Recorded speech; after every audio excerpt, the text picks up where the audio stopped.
Hello and welcome to another episode of the Mark Groves podcast. I've now worked with thousands of people who have gone through breakups, and my own birth of wanting to understand relationships was from going through a breakup. I wanted to understand, why does society have such a challenge with relationship endings?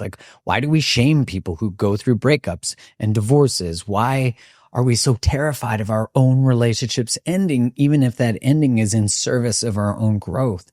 And regardless of whether we choose the ending or not, it has to be in service of our growth because it's happening. So we don't have a choice. So we can either turn towards our breakups from a lens of how do I use this experience to completely change my life and try to never feel this way again, end up in the exact same pattern, or I can not do that and just end up back at the same door with the same type of relationship experience, maybe a different person. And of course, I'm going to subscribe to the part of transformation, but that wasn't always true. I wondered, why was it when I was 17 or 19 or 21, I was so terrified of processing the grief and the anger, and I didn't even know how to feel all those feelings. I didn't even know there was a such thing as relationship patterns. I just found myself in a pattern where I was seemingly with people who were somewhat unavailable, and I had a problem standing in boundaries. And betrayal seemed to be the outcomes that I kept experiencing by other people, but really I was betraying myself. So, hey, and I noticed there are really three things that people do consistently wrong going through a breakup. And now, having worked with and witnessed so many people go through it, I have inputted the strategies to help support them go through that stuff and seen when they do not take these steps, a whole lot of effery ensues, and they end up just stuck, never being able to create the relationship they desire because they're still in the pattern. I have so much compassion if you're watching this and you're going through a breakup. Maybe it's fresh, maybe it's not, maybe the door's kind of open, it's kind of closed, blah, blah. I just want you to know that I know what that pain is like, and it is substantial. It's hard to imagine that you're going to get through what you're going through. It's hard to imagine that you'll love again. It's hard to imagine that you can create closure.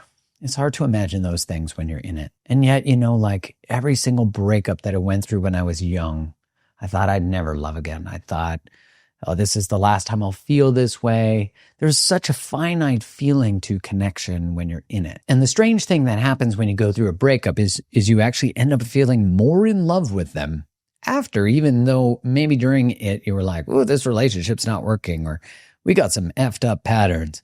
And yet when you get out of it, you go into dreamy dreamland about all the good times, and you really still kind of stay or even deepen your commitment to falling in love with the potential that was never realized. And in doing that, giving away our own potential. I said that I would share what are the three greatest mistakes that I witness in people going through breakups. And the first one is that they keep the door open. They keep the door open, and in this, we might get back together, we might not. They are the one who gets to dictate and determine, are we still talking? Are we not? What do they want? Because you know what you want. And if you want the relationship and you're waiting for them to figure out if they want it too, I just want you to know that by keeping the door open, you create a lot of anxiety. Because you're still not deciding what's best for you. And also, it really is starting to invite you to complete a pattern, which is, when are you done letting someone else determine the circumstances of your relationships? When are you done seeing someone as a full match for you who's not sure that you're a full match for them? And I want you to understand this on a deeply human level. On an unconscious mind level, if you are entertaining somebody who is uncertain about you, then on a deep level, you have to develop the belief in yourself that you're someone should be uncertain about. Hear that again. If you entertain someone who's uncertain about you, you have to believe that that is an appropriate behavior for being in relationship with you, that you're the type of person that someone is uncertain about. Imagine what that does to your self-worth, right? Because then you go, well, shit, if I'm someone they're uncertain about, then I must not be a great catch. Do you notice that? Like, I must not be enough if they can't pick me. But it's actually through accommodating their uncertainty that you create the belief that you're not enough. So the belief that you might not be worthy of fully being chosen, which is often a protective mechanism from really finding people who could show up for us because we're afraid of being truly hurt. But by picking these types of people, we create the belief that we're not worthy of great love.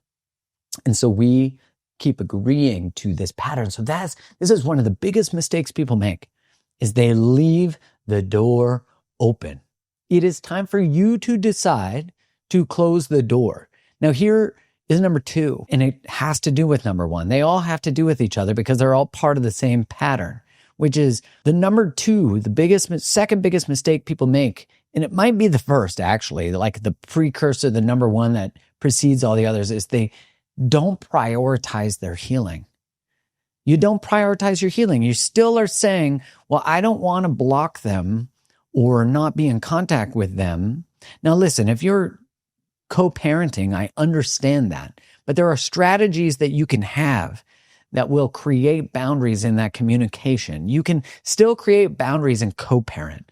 And I have a whole podcast, I'll put the link in the show notes, that I did with Dr. Alexandra Solomon on this subject. But you need to understand your healing has to be number 1. It has to be the most important priority ever. And so solving your problems comes ahead of solving other people's problems. And if you spend your life always solving other people's problems and dancing around their feelings, you will never feel prioritized. And you'll think you're waiting for them to prioritize you. That's the mind F. I want to be important enough for them. I want to matter to them. When will they pick me? No, what you're really doing is projecting onto them what you need to do for yourself, which is, when will your heart hurt enough that you become the most important thing in your life? Like, at what point are you going to say, enough is enough? I need to prioritize my own healing, and nothing else gets in front of that. Nothing. That type of non-negotiable energetic that you can hear in my voice, that you can feel in me, that is attractive. But not only is that attractive, but it is actually deeply, deeply regulating to your nervous system, because your nervous system goes, holy crap, when it comes down to their feelings about me not wanting to follow them or block them or watch their frickin' Instagram stories, when it comes to their hurt about that or their offense or them wanting to be friends and me saying, you know what, I don't want to be friends. I don't have capacity for friends. Why do you keep lying to people and saying you want to be their friend when you want to be their romantic partner? Like, it's such a lie. And so you continue to accommodate someone else's capacity for connection by lowering yours and pretending what you want isn't what you want. It's such crap. And so when you finally say, this is what I actually want. I don't want these breadcrumbs. I don't want this BS. I want this, and you can't give me this, so I'm going to give it to me. The nervous system goes, whoo, exhale. Because when push comes to shove, you got your back. And that is the most important feeling that you can ever have in your whole life, is knowing that you got you. Now, we want to think like, oh, but I need to know that they got me. No, you need to know that you got you first. So the second biggest mistake people make, which is the precursor to all of them, is they don't prioritize their healing. So if you're thinking like, well, I don't want to block them or mute them because I don't want to hurt their feelings, or what will our families think, or what will blah, blah, blah. You're still thinking about how other people feel about your healing and your choices, not how do you feel about your healing and your choices. And the moment you make it about how other people feel and their optics, you're still dancing for other people. So that's why these things that I'm talking about are really part of a grander pattern that you've chosen to put other people's experience of their own lives and of you ahead of your experience of you and what you need. And that's why a breakup is an opportunity to reorient so you become the center of your own being, the center of your own life experience. This is not selfishness. This is essential to human connection. This is essential to being in great relationships. Ideal, healthy relationships do not ask you to eradicate a self. They actually demand that you stand more in yourself, that you get more deeply in your passions, that you have access to your voice and your values and your boundaries, That's hot. In relationships that think about power as a finite thing, they'll try to take your power away. But when a relationship is not structured on games, the more powerful you become, the more powerful the relationship becomes, and the more powerful the other partner becomes. So enough of the damn games. Now, the third mistake that people make, and this one is actually speaks to the other two, which is that if you have a pattern of chasing people, if you have a pattern of accommodating other people, if you have a pattern of putting yourself last, if you have a pattern of dating addicts, problem solving everybody, dating people who just won't do the work, won't listen to the podcast, won't go to therapy, won't blah, blah, blah, blah, blah, deal with their emotional crap, heal their trauma, whatever it is, get a job, right? Like you're like, well, I'll help them. I'll help them. I'll help them. I'll help them. This one is really important, and it can be real sneaky. It can catch up on you.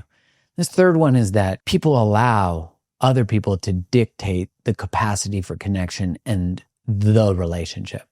So when you leave the door open, you're saying the other person gets to come and go and decide. So you reinforce a belief that you're the type of person that other people can come and go from. That your heart is a revolving door that they get to come in and out of.